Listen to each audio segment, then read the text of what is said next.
If I wanted to own your loyalty forever, I wouldn't chain you. I would prune your world, trim every voice that questions mine until silence sounds like safety. I would start with comfort, make you feel chosen, and call others noise.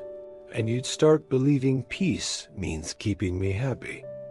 No bars, no threats. Just smaller choices, fewer mirrors, and soon I'm the only reflection left. That's how control breathes best quietly. But quiet doesn't mean harmless. It sounds like care, but it's calculation. This isn't art, it's surgery. We name cruelty here because you can't fight what you can't see. Isolation wrapped in affection is the last cage most people ever notice. And by the time they do, it already feels like home. So let's open the door. By the end of this, you'll see how the loop builds itself and how to break it before it erases you. It never starts with orders. It starts with comfort. A sigh when you say you're going out. A quiet, almost hurt look that makes you stay. You tell yourself it's nothing, but your body learns otherwise. You cancel the plan. They smile. The room exhales. Next time, you pause before speaking a friend's name. The pause becomes habit. Soon, you measure every word by how it might sound to them. They call it care. They call it love. You start calling it peace. But peace that costs you connection isn't peace, it's containment. When they'll explain it away, they would say it like this: I'm just protective. They don't really know you like I do. I get jealous because I care. Every line a ribbon, soft, bright, tightening. You don't notice the trade at first. Freedom for calm, truth for approval. Your world doesn't vanish. It folds until the only reflection left is the one that never disagrees. And that's when quiet stops being safety and starts being control. It happens quietly. No argument, no revelation. Just a pause that doesn't fit the pattern. You mention someone's name. The room stills. A half smile that isn't warmth. A silence that waits. You begin to explain, then stop. Who are you waiting for to nod first? The answer lands before the words do. You've been trained to earn calm. The silence that once meant peace now presses on your ribs. You can hear your pulse louder than their voice. And suddenly, you know, this isn't safety. It's measurement. It always follows a rhythm. Warmth when you yield, cold when you don't. Concern that sounds like protection. Guilt that dresses as love. Questions that collect your truth and save it for later. Each move has a purpose. To make independence look cruel. To turn honesty into ammunition. To teach you that distance equals danger. Those are the tools of soft levers.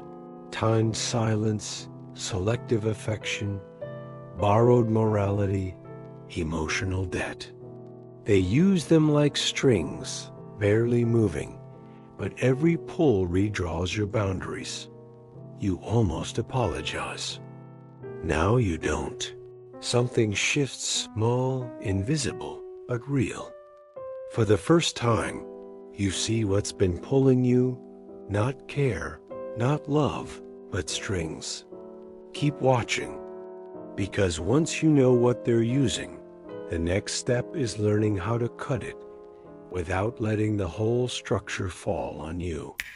The first defense isn't a word, it's a pause.